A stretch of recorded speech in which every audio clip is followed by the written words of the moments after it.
네, 이윤아 팀장님 화면 공유해 주세요. 네, 뭐, 소개를 해주셨는데, 취미 다이빙 하는 경우에 시민과학으로 해양 쓰레기 데이터 수집을 해서 그 결과가 어떤지를 보는 연구였어요. 그리고 오세아니아 지역을 주로 다루었습니다. 바로 시작하겠습니다.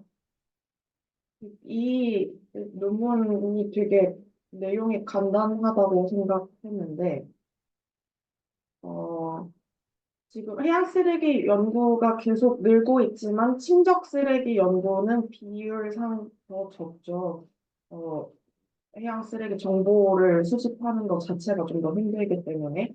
그래서 이런 연구가 해저 매크로 쓰레기도 늘고 있긴 한데, 이런 연구가 여전히 유럽에서 주로 진행되고 있고, 다른 지역에서는 아직 정보가 많이 부족해서 오세아니아라고 하면 호주, 뭐 뉴질랜드, 파푸아뉴기니 등등 비롯한 그 대양주, 오대양 육대주에서 호주 일대의 육지를 얘기하는데 거기에 어, 해저 쓰레기 정보가 어떤지를 확인하고자 했다고 합니다.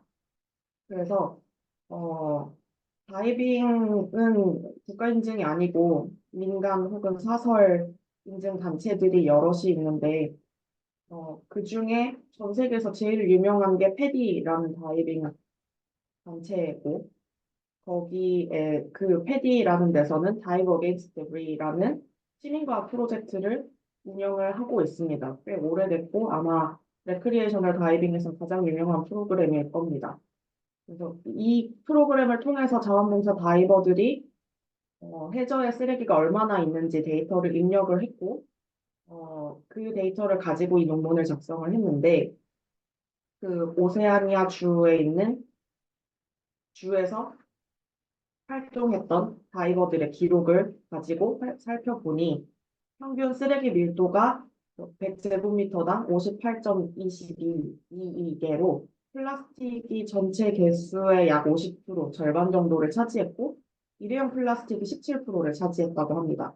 그 다음에 이 전체 쓰레기 개수 중에 36%가 폐허구였고요. 이 중에 뭐 낚싯줄, 무게줄, 미끼, 뭐 갈고리 등등이 그 중에는 가장 많이 발견된 쓰레기 항목이라고 합니다. 그래서 뭐 폐하구 저감을 위해서 다이버들이 수중 정화하고 어민대상 교육 프로그램하고 장비 제한하고 낚시 지역 뭐 지정하고 이런 관리 조치가 있어야 한다라고 얘기를 하고 있습니다. 그래서 인트로덕션에서는 아까 얘기했듯이 지금 현재 어떤 갭이 있는지를 얘기하는데 하나는 아까 말씀드렸듯이 지리적 범위의 갭이 있어요. 그래서 어, 해양 쓰레기에 대한 연구가 굉장히 늘어나고 있지만 보통 해변 쓰레기 연구 위주고 해저 쓰레기 연구는 유럽 지역에 주로 있어서 유럽 외에는 정보가 상대적으로 부족하다. 그리고 방법론적으로는 해저 쓰레기에 대한 대부분 연구가 전문적인 방법을 사용해서 전문 기관이나 과학자, 컨설턴트가 수행하고 있고 이 경우에는 비용도 많이 들고 그래서 대규모로 연구를 하기가 어렵다. 그래서 이거는 시민과학 방법론을 사용해 보는 거다라고 하는 거고. 그 다음에 데이터 접근성 같은 경우에는 저렇게 비싼 돈을 들여서 전문 기관들이 데이터를 만들다 보니까 이 데이터가 모두에게 많이 열려 있는 건 아닌 거죠. 비싼 돈을 지불하고 봐야 되거나. 그래서 그런 접근성에 제한이 있다. 그래서 이 연구의 목적은 정보 격차 채우기, 오세아니아 지역의 해저 쓰레기 정보 부족을 해결하고, 그 다음에 특히 폐허구하고 플라스틱 쓰레기에 초점을 두고 해저 쓰레기 분포랑 구성을 연구해 보겠다라는 게 목적이었습니다. 방법은 아까 말씀드렸듯이 패디어웨어라는 패디 재단의 다이버 게스트 데브리 시민과학 프로그램을 통해서 전 세계 다이버들이 해양 쓰레기 양 종류 수거 위치 등을 입력하고 있는데 그중에 2011년부터 2021년까지 862회 동안 오세아니아 지역에서 조사 다이빙이 벌어졌고, 그 다음에 그 데이터를 다이버 봉사자가 모바일 또는 웹으로 입력을 했다고 합니다. 그래서 그 데이터를 가지고,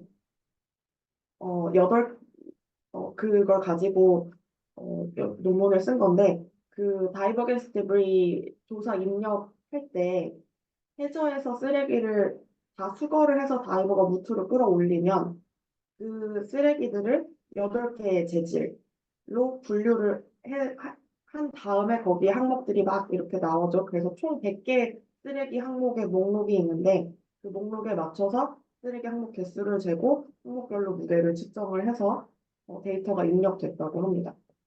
그 데이터를 가지고 한 건데 어디 조사 지역이 어떻게 나뉘냐를 보시면 이 정도라고 보시면 될 것 같아요. 아마 도서국가들이 대양주에 더 포함이 될 텐데 이 10년간 다이빙이 5회 미만인 국가는 포함을 하지 않았던 것 같아요. 그 데이터 볼 때는. 어쨌든 여기서 지금 총 다이빙 그 횟수를 보면 호주가 아무래도 제일 많고 이렇게 등등등 해서 기타 국가를 해서 총 862회 정도를 갔다고 합니다. 그래서 데이터 클리닝하고 분석 어떻게 했느냐도 설명을 해주면 데이터셋 만들 때뭐 데이터 클리닝 했고요. 그 다음에 이게 봉사자들이 자발적으로 입력을 하는 거고 여러 명이 입력하다 보니까 지리적 오류나 국가명 통일 같은 게 안 돼 있을 때가 있어서 그걸 클리어를 했고 그 다음에 뭐 호주도 임페리얼 단위를 쓰죠. 파운드, 뭐 비트 이런 거. 그거는 모두 이제 미터 단위, 뭐 킬로그램 단위로 통일을 했고 그래서 데이터셋을 만들었고요. 그 다음에 아까 말씀드렸듯이 그 다이브 어게인스트 데브리에 100개 항목이 있는데 그 중에 플라스틱, 싱글 유즈 플라스틱, SUP, 일회용 플라스틱이죠. 그리고 어구, 피싱 기어 각각 16개, 11개 항목으로 분류를 하는데 이미 있던 플리테랄의 분류 방법을 참조를 해서 특별히 그거는 새로 분류를 해가지고 초점을 두고 봤다고 하고요. 그 다음에 각 그 국가별로 싱글 유즈 플라스틱, 일회용 플라스틱이랑 어구가 상위 10개 항목이 기여도가 얼마나 되는지 따로 산출을 했다고 합니다. 그리고 각 다이빙마다 그 수량은 100제곱미터당 얼마인가로 통일을 했다고 합니다. 비교를 위해서. 그래서 그 오세아니아 즉 전체 모든 다이브, 그다음에 각 국가, 그래서 다이빙 기록 5개 이상인 국가들에서는 주요 쓰레기 밀도를 산출을 했다고 합니다. 그래서 여기가 그 항목 100개를 나눈 거예요. 그래서 보시면 플라스틱 재질에 뭐 43개 막 이렇게 있고, 유리, 세라믹 재질 있고, 어, 네, 메탈, 금속 재질, 그리고 고무 재질, 나무 재질, 그 다음에 종이나 카드보드, 박스 종이 같은 거죠. 그리고 혼합 재질, 이렇게 해서 분류를 해서 100가지를 했고요. 여기 옆에 보시면 싱글 유즈 플라스틱, 일회용 플라스틱이랑 피싱 기어, 어구의 경우는 따로 표시를 해서 초점을 두고 보았다고 합니다. 네. 결과인데요. 결과도 굉장히 스트레이트포워드한데 11년에서 21년, 2011년부터 2021년까지 10년간 오세아니아 12개 국가에서 862회 다이빙을 했을 때 총 해양 쓰레기 개수는 93,514개가 나왔고요. 이게 무게로는 20.89톤이었다고 합니다.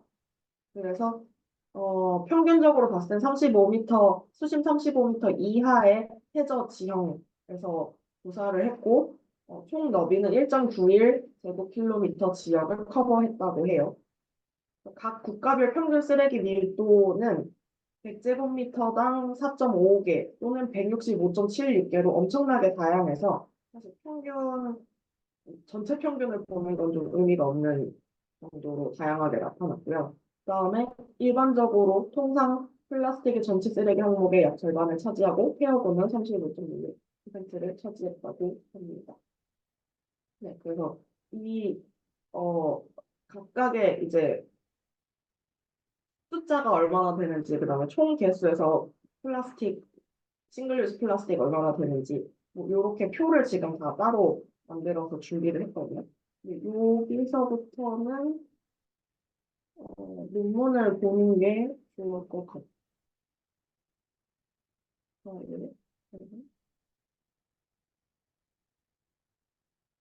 네. 그래서 요 결과가 사실 거의 이제 주 메인 결과인데, 요 그래프로 보시는 게 좀 더 편할 것 같습니다.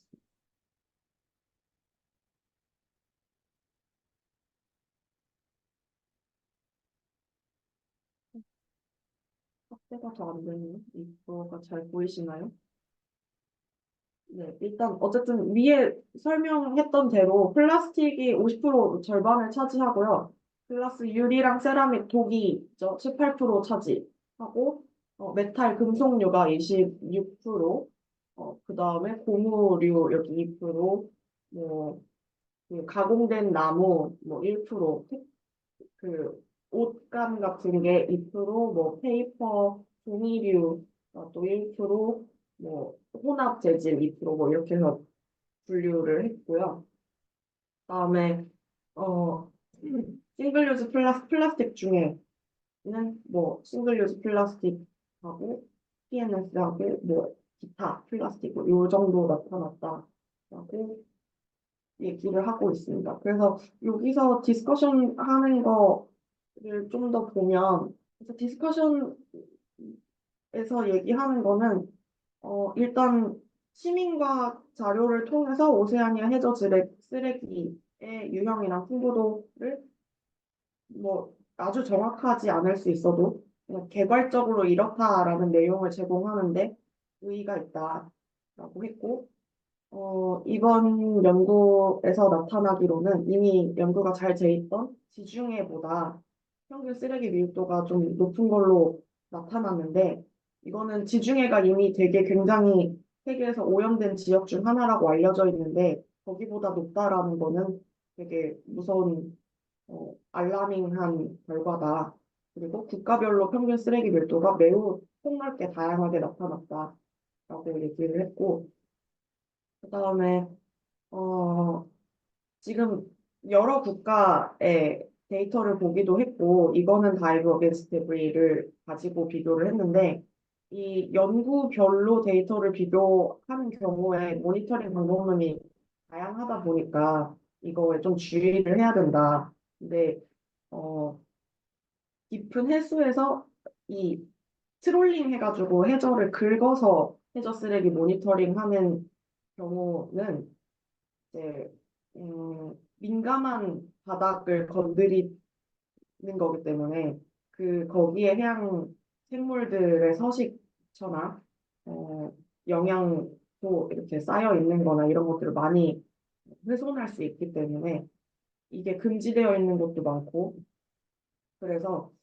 사람이 시각적으로 조사를 하거나 죽거나 이런 방법론이 필요하다고 얘기를 하고 있고, 어, 네. 그래서 여기서 아까 뭐 정책 제안한 거는 맨 처음에 봤던 것처럼, 음, 이, 뭐, 플라스틱 사용 줄이는 거, 그 다음에 뭐, 낚시 관련해서는, 뭐, 어구 장비 제한하고, 그 다음에 어업 활동하는 지역도 제한하는 그런 접근이 필요하다라고 하고 얘기를 끝내고 있습니다.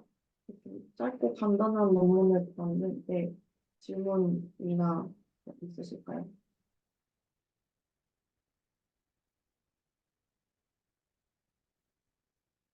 네, 질문이나 뭐 제안할 게 있으시면 해주세요. 그 혹시 수중 다이버들이 이렇게 면적으로 이렇게 지금 환산이 됐잖아요. 네. 그 조사 면적. 그 조사 면적으로 어떤 식으로 구했을까요?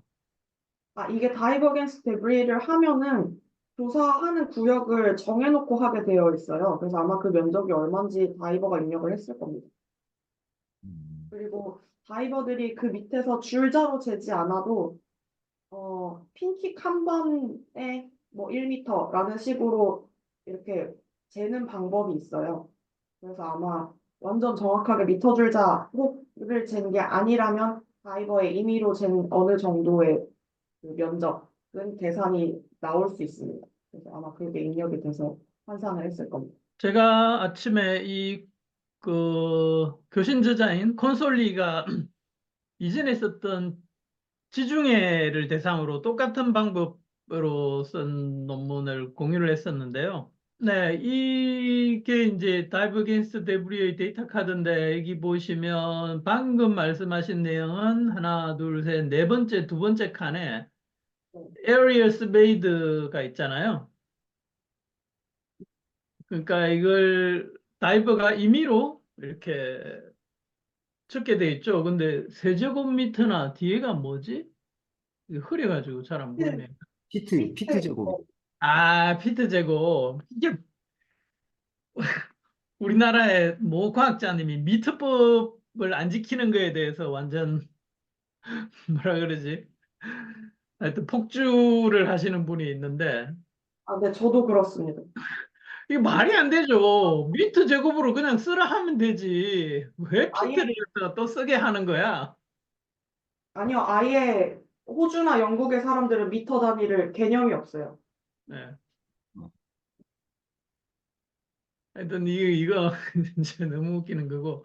어쨌건 이 화면으로 온 김에 그냥 요 데이터 카드만 보시면 이렇게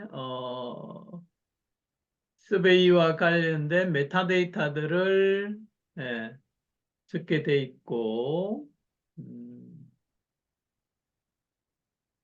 기질이 뭐냐, 에코시스템이 뭐냐, 파도는 얼마 있었냐, 날씨, 인탱글드 애니멀에 대한 정보, 뭐 이건 이제 라이블리티에 대해서는 로컬 컨선 아이템, most unusual finding, 포토, 아드 아이템으로 했고, 그 다음 페이지에는 이제 요게 재질별 아이템별로 기록하게 되어 있죠. 그다음에 요 뭐지? 가이드가 있으니까 그걸 활용하라고 되어 있고, 이 논문, 이전 논문에서는 더 상세한 각 다이빙에 대한 정보를 제공을 했네요. 이 논문 처음으로 돌아가 보면 2020년에 MPB에 실렸었고 오늘 공부한 논문의 교신 저자인 콘솔리가 퍼스트로서 그러니까 제목도 비슷하잖아요. 제목도 비슷하고 대신에 그 지리적 범위를 지중해로 했고 여기 소속이 보면 스타지오네 주올로지카 안톤 도흔이라고 뭐 센터 인터디스플레이멘탈 델라 시실리아라고 돼 있는데 오늘 논문에도 보면 소속이 역시 그 스타지오네 주올로지카 안톤 도흔이거든요. 근데 이름이 뭐더라? 뭐 시실리아 무슨 센터지? 하여튼 그걸로 받겠지만 같은 기관 소속인 것 같고요. 하여튼 이 사람이 이 기관에서 이전에는 이제 지중해 데이터를 가지고 논문을 쓰고 이번에는 오세아니아 데이터를 가지고 똑같은 논문을 썼어요. 상당히 영리한 접근이다. 라고 보시면 되고, 내용도 뭐 하여튼 굉장히 간단합니다. 지난번 논문도 요 지중해에서 요런 지역에서 수집된 데이터를 가지고 재질별로 보여주고, 그 다음에 이게 뭐지? 이건 탑 20로 했네요. 탑 20 아이템 보여주고, 그 다음에 싱글 유즈 플라스틱. 똑같잖아요. 싱글 유즈 플라스틱 보여주고, 그런데 이게 이제 이번 논문하고 좀 다른 건 이제 다른 결과하고 비교를 한 거. 이거 이제 처음 논문 쓰면 다 하는 거죠. 자기 결과 내고 다른 연구 결과하고 비교하는 거. 그래 놓고는 이제 그 뭐지? 수중조사 방법에 방법별 뭐 이렇게 장단점을 정리를 했죠. 그러면서 이제 이게 다이브 겐스 데브리라고 하는 취미 스쿠버 다이빙에서 시민과학을 활용한 조사의 뭐 장단점, 특징, 뭐 활용 범위 이런 거에 대한 이제 인사이트도 약간 주고 있습니다. 이전 논문도 굉장히 짧은데 어쨌건 이 양반이 이런 논문들을 쓰고 하면서 이후에 작년에 그 해양 쓰레기 모니터링 종합적인 가이드라인을 냈거든요. 그러니까 거기도 기여를 하고 상당히 활발하게 이런 연구를 하고 있는 사람이라서 언제 기회가 되면 우리도 같이 한번 이탈리아 친구들하고 접촉을 해보면 어떨까 싶네요.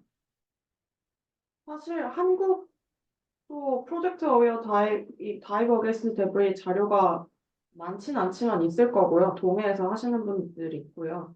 네. 옛날에 그 저기 바카스 광고 하신 분 아시죠? 김용규?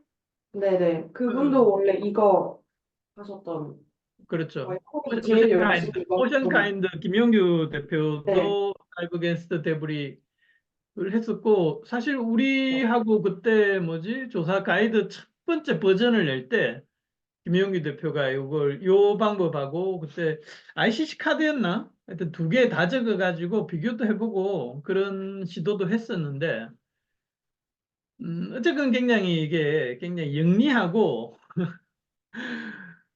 코스트 이피시언트한 접근이죠. 다이브 게스 데브리는 자료가 다 있는 거잖아요. 그런 걸 가지고 이런 식으로 이제 지리의 범위만 달리 해가지고 분석을 해볼 수 있다라는 게 상당히 재밌습니다. 저는 좀 그냥 제 먼 미래 이상 같은 건데 한국 다이버들이 워낙 다이빙을 잘하다 보니까 해저에서 조사하는 다이빙을 할 만한 실력이 되는 다이버들이 굉장히 많은데 해외 다이빙을 많이 나가잖아요. 동남아 다이빙을. 한국에서 교육해서 한국 정보도 좋지만 해외에서 뭐 필리핀이나 인도네시아나 태국이나 이런데 해저 지형에 해저 쓰레기 정보를 입력하는 것도 한국 다이버들이 어마무시하게 잘할 거란 말이죠. 맨날 다 가시는데. 그래서 한국 다이버 이런 거 교육해 놓으면 참 좋다. 그게 오션 나이츠가 되든 뭐 이런 게 되든 활용을 하시면 참 좋다. 그게 모이면 한국에서 논문 내면 참 좋겠다라는 생각을 해봤습니다. 저는. 네. 지금 네. 오션 나이츠의 저런 그 조사 방법하고 그때 우리 유나님 레디 활동하시면서 뭐 조사 방법 없었나요? 그때 만들지 않았나? 네, 저희 스쿠버는 그 곽태진 강사님이 만드신 게 스쿠버용으로 있고요. 프리용은 아직 없고 뭐 그렇습니다. 근데 스쿠버용은 저희가 작년, 재작년 KTNG로 해봤는데 뭐 조금 개선할 사항이 좀 있어 보이고 일단 매뉴얼 자체가 보기가 어렵게 되어 있어서 매뉴얼 개정이 필요하다는 얘기를 피드백을 많이 들었습니다. 네. 우리 수중 조사는 지금은 오션 나이츠에서는 수중 생물 피해 기록을 중심으로 하고 있죠. 근데 수중 쓰레기 조사 방법도 뭐 정리를 해가지고 오션 나이츠에 또 하나의 활동으로 집어넣고 우리 국내뿐만 아니고 국제적으로 또 할 거니까 그런 때 수집 기회로 활용하면 좋을 것 같아요. 수집 방법이 좀 전 세계적으로 동의를 하면 이좀 데이터 뭐 이렇게 하는 것도 좋을 것 같네. 전 세계적으로 동일하다는 꿈은 안 현실 돼. 불가능하죠. 우리 목적에 맞게 우리 양식을 그 해야지. 전 세계 동일은 뭐 어떤 대상에 대한 조사 방법이든지 동일하다는 건 그 불가능한 겁니다. 쓰레기 다만, 종류가 너무 다양하니까. 예. 근데 사실 저는 어, 그러니까 침작 쓰레기 조사하는 게 그 뭐지 장비로 이렇게 쭉 해가지고 보는 것도 있고 트롤링해서 하는 것도 있고 근데 트롤링은 워낙 아까도 뭐 이 논문에서도 얘기하지만 해저 지형 다 긁어 뒤집어 엎는 거를 다들 반대를 많이 하고 그게 가능하지 않은 지역도 많고 그런데 다이버들을 활용한다면 연안의 지역은 많이 커버를 할 수 있을 거거든요. 그래서 그 방법, 스쿠버 다이버들을 가지고 친적 쓰레기 조사하는 방법을 한다 그러면 수심 30m까지는 커버가 가능하니까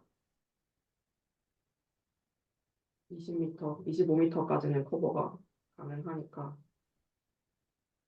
네, 그러니까 조사 방법을 뭐 이렇게 완벽한 방법을 만드는 게 필요한 게 아니고, 아니요, 지금 그 곽태진 강사님이 그 팀부스터에서 만들어 놓으신 매뉴얼 보셨나요? 그 매뉴얼의 방법론 자체는 충분합니다. 근데 그러니까, 매뉴얼 업데이트가 필요해요. 네, 매뉴얼이 그쪽에서 작성하신 매뉴얼이 읽기가 어렵고 이해가 어렵다는 피드백이 많아요. 그래서 그것만 업데이트하면 되지 않을까 싶어요. 네, 저도 네. 방금 생각나는 건데 우리 저기 침적 폐기물 저기 실태 조사할 때 자료수사가 들어가잖아요. 네, 근데 그런 그 매뉴얼도 하나 만들어 가지고 또 어떤 규칙적인 그 조사 방법에 의해서 그 다이버가 정확하게 조사하는 것도 괜찮겠다. 지금은 그냥 무작정 가서 물속에 들어갔고 대충 자기 이동 거리를 대충 몇 미터 이동하면서 육안으로 뭐 면적을 대충 잡고 아니에요. 지금 저희가 갖고 있는 매뉴얼은 거기 책자 오션에 사무실 책자 있을 텐데 보시면 그 매뉴얼은 미터 줄자 가지고 정확하게 잽니다. 아니 지금 그 국가에서 하는 침적 아, 쓰레기 네네네. 수거 할 때는 잠수사가 들어가긴 해요. 근데 줄자를 들고 들어가지도 않고 네네.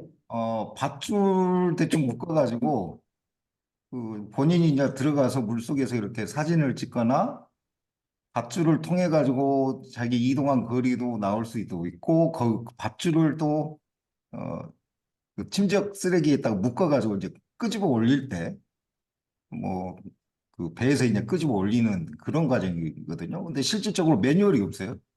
그 국가에서 하는 것조차 잠수사가 들어가고 어떤 뭐 했을 때 거기에 맞는 어떤 절차나 뭐 어떤 정확한 그 의미가 없이 거의 대략적으로 해가지고 잠수사가 한 몇 헥타르를 조사했다 뭐 이런 식으로 나와요.